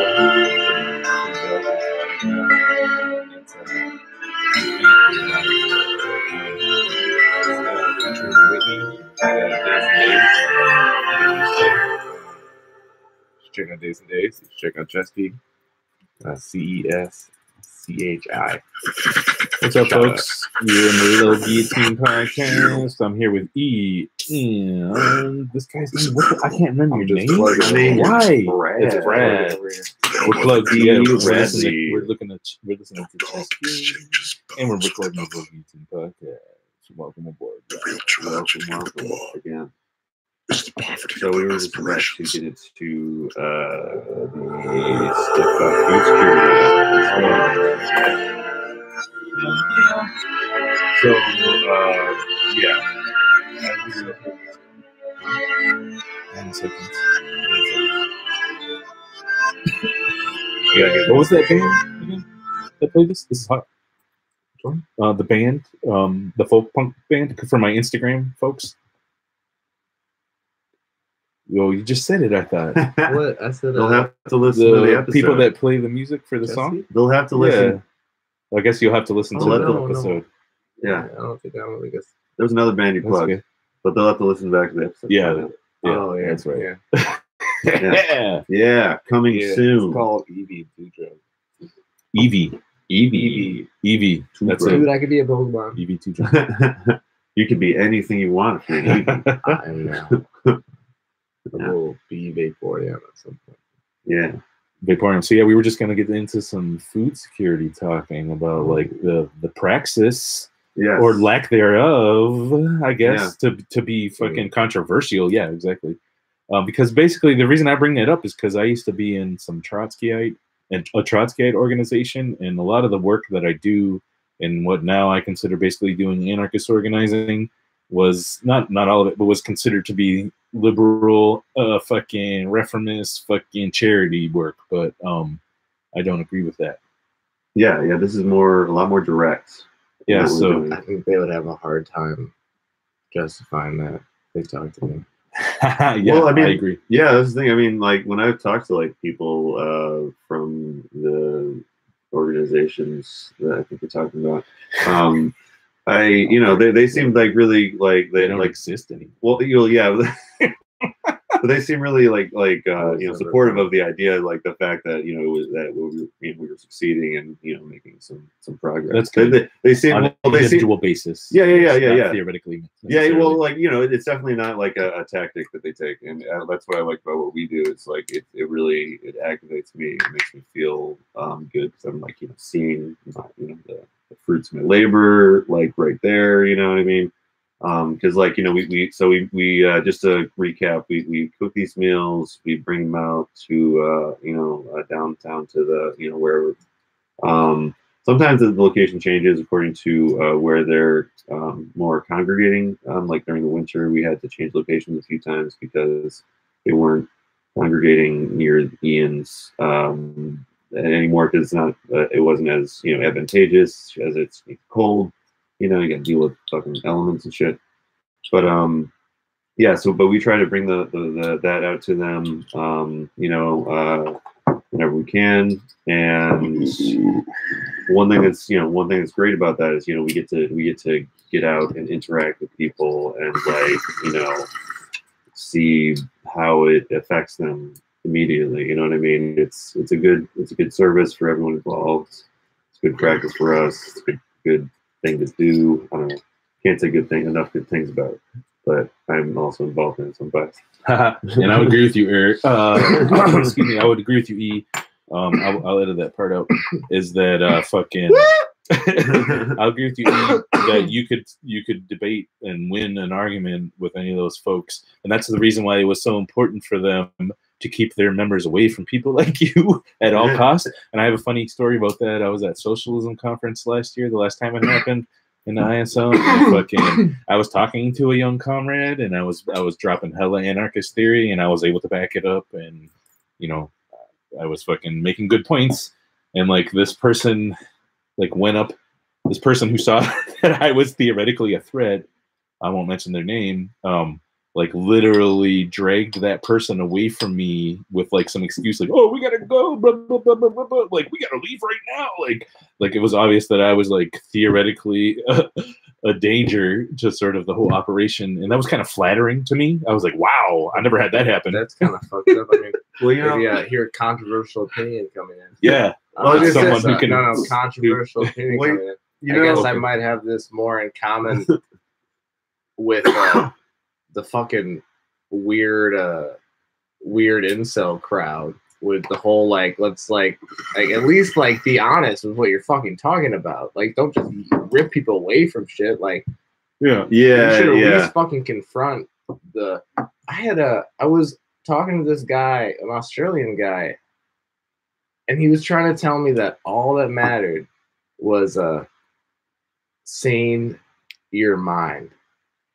And that was the big thing. Sane your mind. That would be the thing that would like help you win arguments and help you find truth. And he was an idiot. Yeah. So every time he said his mind, I just laughed at him. Yeah. Yeah. But also it's infuriating because dude believes that. And that's the kind of shit that's horrible, you know, like, but that's on both sides, you know. Yeah, yeah, definitely. It's no oh, sorry, I'm not even talking this shit. You have to No, you're doing okay.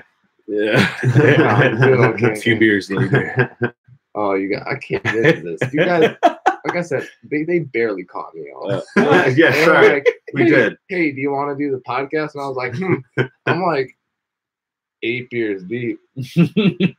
Sure, I could probably stop drinking for like an hour and a half. Yeah, yeah. You stop for a minute. Yeah, but now I've done another 5. So yeah. But it's Coors Light, so no worries. No worries. Yeah. And so the fucking I got a ride. But food security. I'm not an asshole. So what? So since you've been holding that shit down like a motherfucker, and I agree, I just haven't had capacity probably, and otherwise I'd be there with you, and I appreciate y'all. Yeah, but yeah, it's important to make it consistent. Yeah, absolutely. So what's the idea? Is it reformist? Is it liberal? Is it fucking charity work? Sure. Right? You could make that argument. Why not? You could make that argument. Yeah, exactly. I think that if any of the people who do liberal charity work came down to the free meal, they wouldn't interact. They'd stand to the side. So I don't think it is the same as what everyone would think it's charity work. Yeah, no, it is. Well, sure. I think the what we're doing is charity work. Like by definition, sure. Yeah, I remember when those Mormons. Remember when those Mormons like passing out like pamphlets and stuff? There was this one time. They didn't talk to us though. Yeah, one time a dude from the one of those fuckers, the Jehovah's Witnesses. Oh, really? They came over there because they were hungry. It was like, yeah. I'm hungry. I'm like, yeah, you know, get some food. Like, sure. Cool. You know, grab some food. Yeah. Well, yeah, I'll interact with anyone that comes to the table, you know? Yeah, like, but I mean, he knew better than to like, this is actually a good sign, is that he knew better than to talk to us about what we were doing politically. Yeah. Religiously. Well, what I like about it, religion, you guys, don't be fooled. There's dogma everywhere. Yeah, ideological dogma. Yeah. It's common on the left. But I was just gonna say, like, what I like about it though is like it's not like it's that complicated of an idea what we're doing. It's what I love about it is how simple it is. It's like it's just a handful of people that have decided like, hey, we're going to consistently like cook these big meals out of our own free time. Like, you know, we can pick up the free stuff at like the different places. We can get like, you know, where's the place where we get the soups? Feed Kitchen. But that's the place also. Healthy Food for All. Yeah, Healthy Food for All is the organization. Healthy Food for All. Okay. Yeah, shout out to them. Yeah, Chris Barkell. So like, you know, it's what's great is it's just a small group of people kind of problem solving, like, you know, how can we like bring this service to them rather than having them come to us. You know what I mean? Like, because when you bring it to them, like they don't have to do anything extra to get that, which they shouldn't have to in the first place. You know what I mean? Specifically, I don't know if there's a place in most. I think we are a little lucky here with. Well, we do have feed. Well, we have a big. They like have too much food and they're throwing out food all the time because there's like too much. So like, yeah, we have a good. But a lot of the food they throw out is like food you can't use. Like it's hit or miss sometimes. All right, can I get into it? I guess a little story here. Yeah, go for it. Yeah. All right. So like, they had given us a Euro meat from like a local company. The Euro meat. And yeah, you remember the Euro meat. I remember the Euro meat. Yeah. But the reason we got it was because they had fucked up. When you make Euro meat, you like grind lamb and beef together. You put in spices like salt, pepper, oregano, all that good shit. Yeah. But they had fucked up, and instead of putting salt in, when you put a lot of salt in fucking meat, you put like a lot. It'd be surprising. Oh yeah. Because I used to work at a place where they made gyros, and they put fucking sugar in it, dude. Oh, and cups of sugar. And so it's like this super sweet, very fatty. Like Euro meat's like 60% fat, so you're like fucking around with this. Like, it's not like a burger. You know, you need to like cook the fat out. You need to like get that. You need to get it down to 20% fat. Yeah, for it to be reasonable to serve. Right. So you're dumping fat. You're like cooking it in the oven and just like dumping like grease out into like a pan on the stove. We'd end up with like a fucking 5 or 8 quart pan of grease. Oh my, 2 gallons. And it wasn't that. I mean, it was okay. Yeah, it was workable. But it was like there were a couple people that like you'd see just like start like they take a bite and look and be like, that's not good. But something different about that Euro meat. I had a couple of those. We did a lot of them. They were fine. Because you had fresh tomatoes in that sauce. Yeah, and I made some of that flame ass sauce, dude. That sauce is good. Oh, yeah. But it was a little sweet, you know. Well, like I was gonna say, that's another thing we try to do with the free meal is we try to utilize the things that we have around us in the city to help supplement the food. You know what I mean? Because we've been lazy recently about that.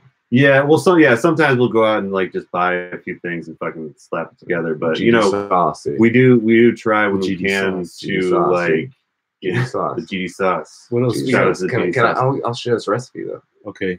All right. Yeah. This is all right. I'm sorry. I'm kind of hogging the mic here. No, go for it. Yeah, I like this. All right.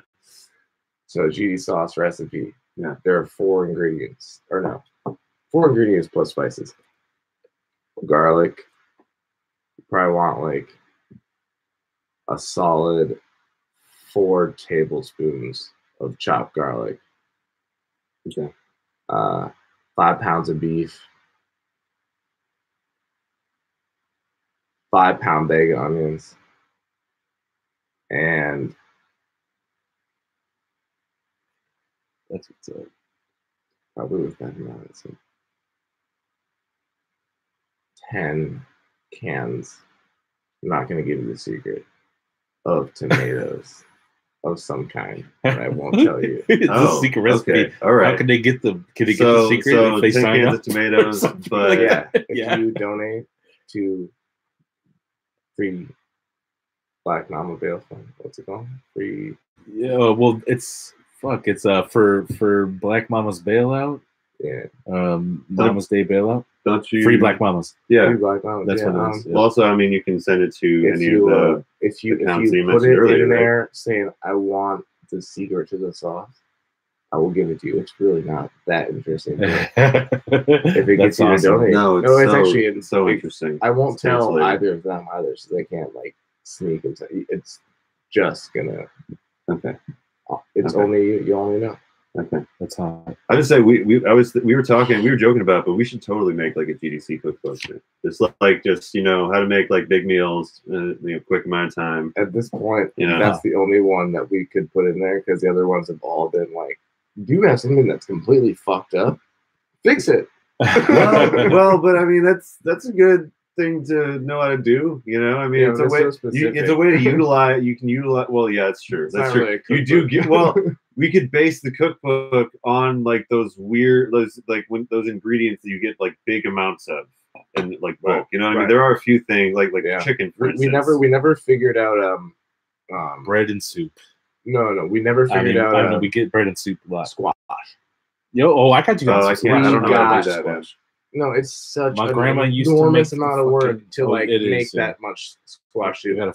We had enough. No, I'm thinking about fritters or fucking My grandma's used to make like you take zucchini and you mix it with like squash and then you fry it in butter or oil or whatever in the pan and salt and sour cream. That's really cheap.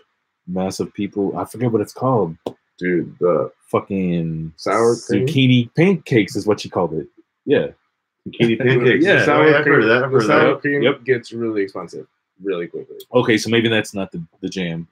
I think it. Well, yeah, I won't. It's just like it's okay. Well, yeah. It just that shit becomes very the dairies. The dairy becomes expensive, man. Yeah, when you're supplementing it. If you actually want to like make it have a difference, like a true difference, like make it taste like that, you need a lot for the amount we're trying to make. But that's why we do the shit like the soup, and we could use that for dairy. We should have thought we used to have more of that. Right. No, I agree with that. Yeah, you can. You say that, and also, yeah, I got a lot of that. Nice. Yep, and then also like just the chicken noodle soup with the chicken broth that can be used for all types of fucking different cooking things to moisten and whatnot. Yeah, and to braise. That's the bomb. But let me just mention that Chris Brackel over at Feed Kitchens, he like works in Feed Kitchens and he helps run that too. But Healthy Food for All. But Healthy Food for All, Dane County Frankie. is a fucking organization that he fucks with. He mentioned that like Epic Systems fucking has been doing better at their food waste. They're like under some new management and working on that, which is like a good problem to have, I guess. So it's a horrible problem, but their supply has been a little low. But he also mentioned that like because that's one of the places that would waste a lot of food, freeze it, and then give it to Healthy Food for All because they feel guilty about how wasteful they are. Is that where you get the buckets? Yeah. Well, what do you mean the Healthy Food for All? They're all kind of supplies. They're giving us buckets and trays and baskets, all kind of cool shit for food service shit that we end up with, and we intend on giving it back and recycling and all that shit. Yeah. You do. I have. Yeah. Many times. Oh shit! Did I? Okay, that was. I thought I spilled it here.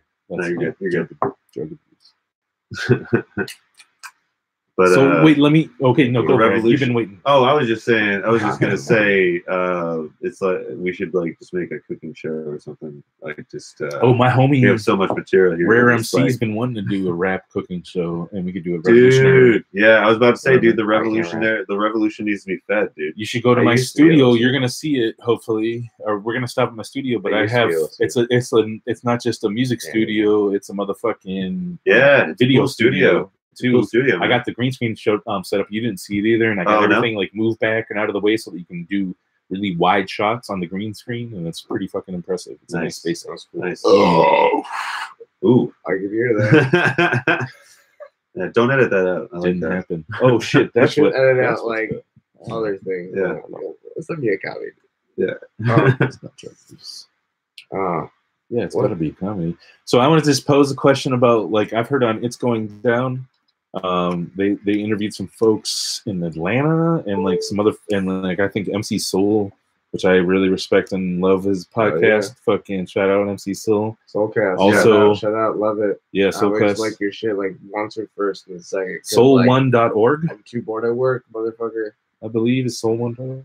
So anyways, yeah, fucking they had your shit in the morning. They interviewed some like food security folks who are doing their thing, and like there's a couple different models, which I think is interesting because like I know the one there's one in like that maybe there's one in Texas that somebody also interviewed.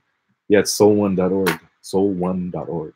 Spelled out. And the Texas one, they were like tapping the community, like middle class folks to come and join like things with like folks who are homeless at the same time. They made it like this huge community thing. I see that being like a super huge dynamic to what we going on. Like for instance, we were able to distribute like it was 6 doses of Narcan to folks down there last time.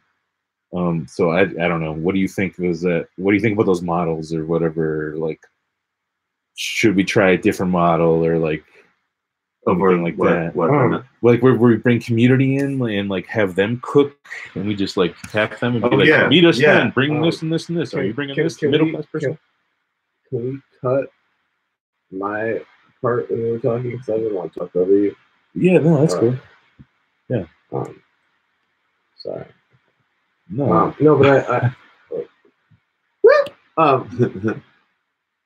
but what I was thinking about what you were saying about getting the community involved. I think that's actually been something that we've had on our mind since we started this, that's actually something we've been very we've done a bad job about. We've always talked about. Okay, yeah. Recently, I've gotten so many people's numbers. Probably like at this point, 6 people's numbers, and 2 of them have ever responded to my messages. Yeah, right. / phone calls. Yeah, I feel the same way about all this shit. But 2 of them have. Okay, and also, like, last weekend, it seemed a little different. There's a guy down there who's like very into it, and I know him, but I didn't like. He was homeless when I was homeless when I was a teenager. I remember him. I don't remember his name, but I remember being homeless with him. He's said he go by the mayor. Oh yeah, okay. Or his brother said like something Willie. Okay. Yeah. But he was actually quite helpful with the serving. A little protective of the, like, not of the kids, just against everyone who wasn't the kids. Yeah. Which well, yeah, I had a problem. Irritating. I had a problem with the way he handled my kids, but I was like, I don't know. I made like a kind of a passive aggressive like remark or like noise, and then I was willing to move past it. I just knew that I no longer was able to have my kids next to him, and I needed to keep my kids away from him. Yeah. And also folks down there who were like some non-male folks, fucking who had kids, ended up having problems with him and like starting shouting arguments, and I was like on their side because I was like, okay, yep, he just like grabbed my kid and like kind of he overreacted. I would have been cool if he fucking just went like, because he was like, you know, don't get burnt. He was like, whoa, and I'm like that too sometimes. But then he like grabbed my kid and then like pushed him back a whole bunch, like way more than he even had to. I just wish he didn't put hands on my kid, I guess. But maybe that's some bullshit logic. But yeah, I didn't like that, and I could see, you know, I'm a white dude, white male, but I could see like these folks who are not white and not male, like having problems with that too. And then like so yeah, I wasn't with that. I was around for a long time, but my understanding was that he was being overly protective. Yes, yeah. I was willing and everyone thought he was being overly protective. Yeah, including myself. Including me. Yeah. Including everyone else. Yeah. But when you have your kids actually getting handled by him, and you came up a lot. You came up a lot long into the conversation too. Yeah. Yeah. And he was weird. He was very weird about him, very protective about the food, which had to be. I don't know. I had to kind of explain to him that it was going to be for everyone. Yeah. Okay. Gotcha. But I don't know. He was also one of the most connected people. Yeah, I'm saying. And like, also, like, he definitely wasn't. He might have been high, but I don't think he was high. Right. So, like, I really don't, because it didn't seem like he was high. Yeah. Like, he was very aware around everything. You know, he was very much aware about, like, because if anything, he was like on something that would stimulate you, but it wasn't. I don't like, you would normally focus on one thing, and that was not at all what he was doing. He was very much aware of what was going on. Yeah. So I don't know. I mean, I think that's a good connect still. So yeah, this gentleman ended up. He's always down there. Well, I was gonna say, I mean, like that's I mean, I think part of the experience of you know, putting yourself out there and reaching out to, you know, go. I guess I don't know how better to say this, but like, I don't know. Before I started doing this, like, I was more, I guess, uncomfortable around homeless folk because of the fact that I, you know, not no exposure to them as far as like, you know, talking and having full conversations and stuff. So it was kind of a growing curve for me to you know, get to the point where it's like, you know, I got to, you know, like interact with them effectively. You know what I mean?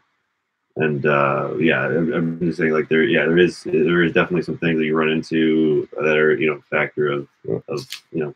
I also want to make it clear that I do not want to engage in any politics, no matter what they are. Yeah. As far as like at the free meal and stuff. Yeah. Yeah, because I feel like that's not really like the point. I mean, what necessarily. If it comes, I mean, to if you're going to talk to us specifically, but I'm more, more saying like, that wasn't what I want to say. Politics is a bad word for it. It was like the right word for it, but it was a bad word for it. Okay, let me just say something. Right, which was that individual that we were referencing ended up getting like the possessive and overbearing over the Narcan too, 6 doses. And at first I was like, oh, that's kind of fucked up. He's not going to let whoever needs it have it.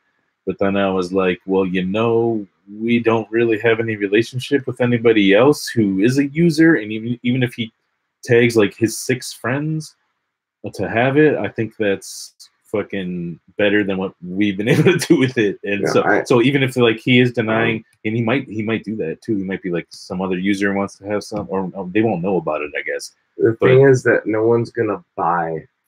There's no market for Narcan. No, he's gonna give it to people that he knows that use. Yeah, and so that's dope. I think that that's one very positive thing about that relationship for sure. Relationship, yeah. But I think we need to, we can't just. So this is the thing about this is the thing. It can't be just him because it would be. This is why it's not charity too. Is that we need to have political conversations with this person about feminism and like parenting and nuclear families and capitalism and shit like that, and try to make him understand about why like fucking it's cogent as fuck for this mother to be fucking in that we're not acceptable with that kind of behavior. I don't know. Yeah, that's kind of overbearing. Well, that's a little bit colonialist when I say it. I think that sounds colonialist. It would be good to provide more. Take that back. To provide more shit. Well, yeah. I've been thinking about a lot of things that can be provided with the free meal. Like childcare? No. There's actually a lot. There's instead of doing the plates, the paper plates on plastic, we could do let's say the paper instead of the paper plates, you just like buy a bunch of cheap plates and knives and forks and shit from St. Vinny's. And then you have the station there to clean them, and people will just clean their own dishes. Oh yeah, okay. Yeah, that's dope. I like it. And then it makes it much more of like a family feeling space instead of like having like throwaway shit. You can't just throw that on the ground. Like, I like that over like imposing their politics on people. Right, but it takes a little bit. It doesn't take a little more. It's more about creating a space with that kind of politics. It would be nice to have one more person there and to help with the free at the serving point. You know. Yeah. But what's nice is it's not increase the amount of people who have to help cook, because that's actually like the most, but it's not a problem most of the time. We have enough people to cook. That's what takes the most labor and we need the most help with, you mean? Or getting food. I mean, getting food is, but I mean, if we were to do that, it would be nice to have another person that would help coordinate that, because how do we get water down there and stuff, it's hard to like lug warm water. Maybe we could like talk to one of the cafes we could get I was gonna say we can get a container that had we can keep refilling with water, so we're not constantly buying like disposable to wash the plates. Oh, to wash the plates. Yeah. Oh, yeah. I mean, that would be that'd be something like we'd have to figure the logistics out for, but it's definitely doable. Yeah, totally. But it'd be cool. It's also like maybe one person on cheaper for us because you end up spending a lot of money because you end up like spilling shit on the ground. Attainably sustainable. And it's a lot better for the environment. I mean, like, and that walls, you can tell the lids. You can tell the lids, like, hey, we're the only sustainable. Yeah. And you can own the lids on the lid So program. I was happy that I heard about that. That was a good idea. Yeah, and I think that Yeah, you could do because so like I've worked in food service, and it's remarkably simple what it is to pass the Wisconsin Health Department inspection for cleaning dishes. Yeah. You could just have 3 tubs. It's just like it's the wash tub, the rinse tub, and the sanitized tub. Yeah. And they just have to be those big Lexans. They wouldn't have to be that deep for how much we're doing. You know what I'm saying? That's true. Yeah, I wouldn't follow any of that shit. Okay. But I mean, you need 2 tubs. We can have 2 tubs. It'll be clean. 2 tubs. No, I was thinking 3 tubs. One, 2, 3 tubs. That's what I said. Any leftovers? Yeah. 1 to wash off the plate, and then 1 to sanitize. And we'll probably do just like quaternary ammonium chloride. Shut the fuck up! What are you talking about? What is quaternary ammonium chloride? What is that? Let me ask you about this. Like normal sanitizer. Because you talked about you just critiqued like bureaucratic regulations, and I've been having some conversations with folks who would consider themselves libertarian socialists. Which is also another term for anarchist, but maybe means something different now that I'm getting into it recently. But yeah, I read this pamphlet by Libertarian Socialist.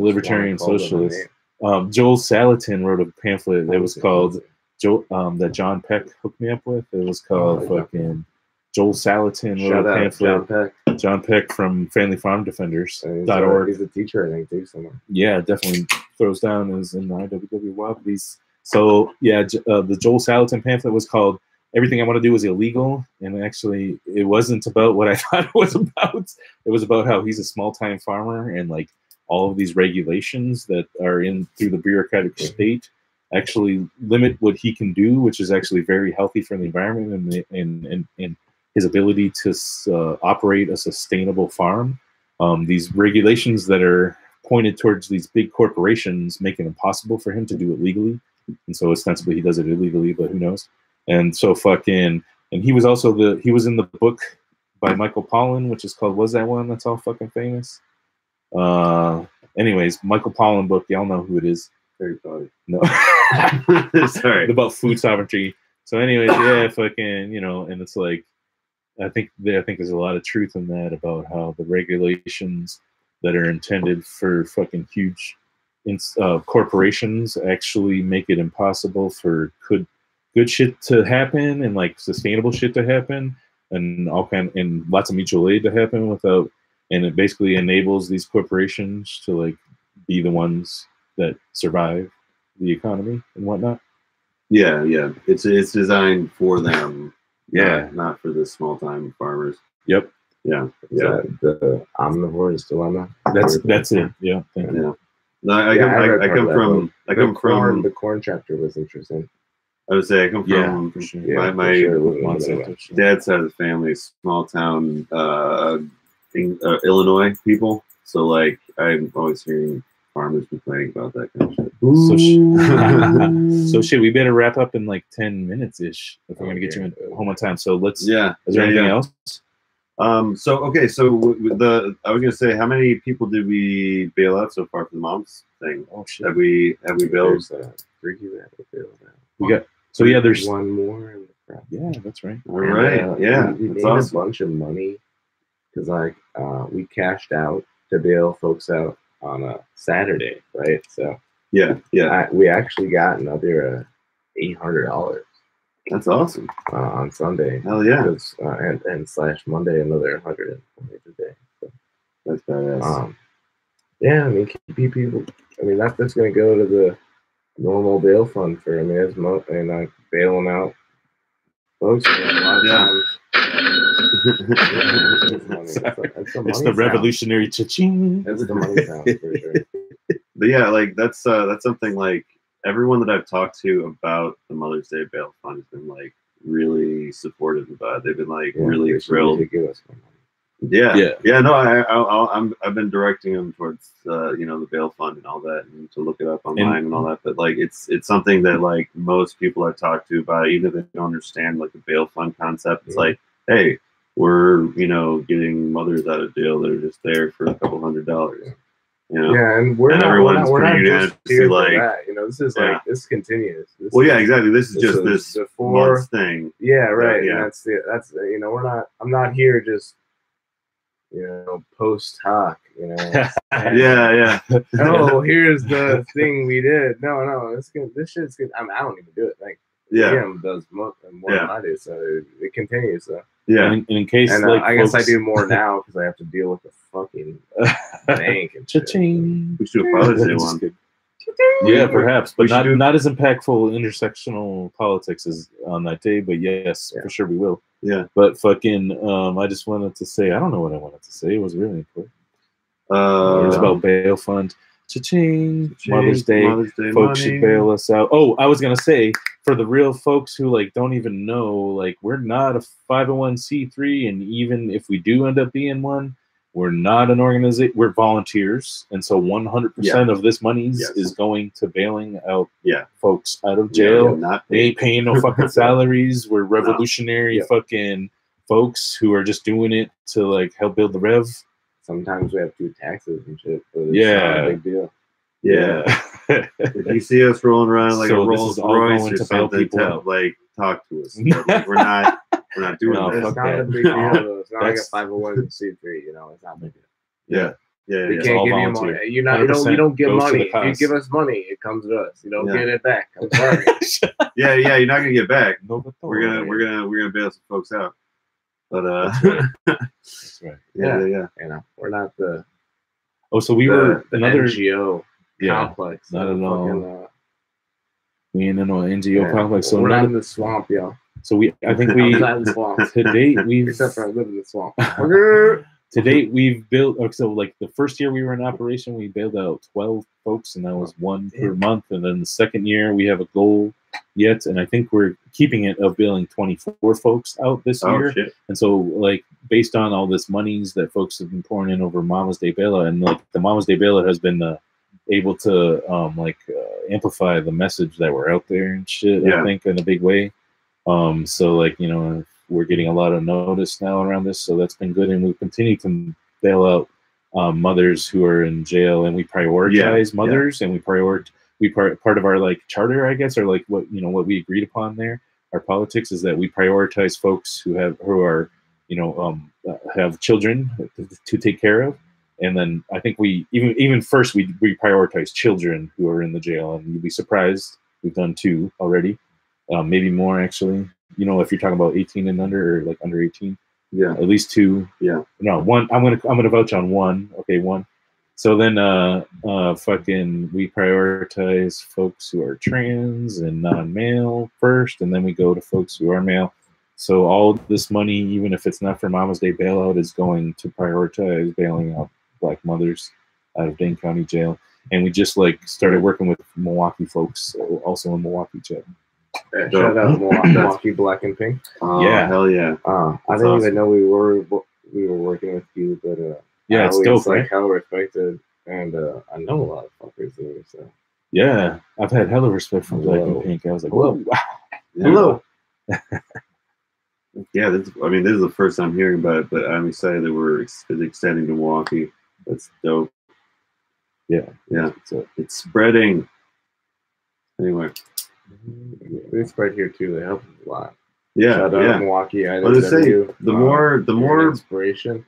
The more us in Milwaukee, like just in general, like do like activism shit together is good, is better. You know what I mean? We need more of that because it's not that far away. It seems like it is, but it's not really that far away. Hour and 15 minutes. Yeah. And like bad traffic even. Yeah, we get there an hour. Yeah, we got cars on. Yeah, man. Yeah. We got the internet. We got Skype. High-speed rail. Yeah, we got all sorts of shit. I'll donate my car to the GUC. Yeah, there we go. Nice. That's dope. Okay, so wait, what's our wrap-up? Let's do a wrap.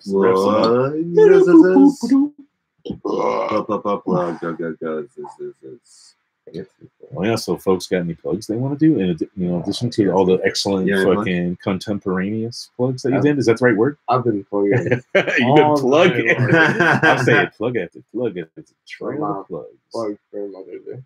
Yeah. All right. So I guess I'll go first. Well, yeah. Happy Mother's Day, Mom. Shout out to Mom. I know she doesn't listen to this one, but shout out to Mom. But yeah, I'm putting together a new website for Revolver Audio. Soon we'll be getting this podcast and all my other podcasts up on my own RSS feeds and shit, and you'll be able to click on them all in the same place. But I'm, building a website from the ground up, so it's gonna take me a bit. But the other thing I was gonna say is I got the latest episode of Rolling Stone is out. Check it out. It's a lot of fun. I think that we've kind of figure out our groove. So check this. If you want to start out with Rolling Stone, this is the episode to check out.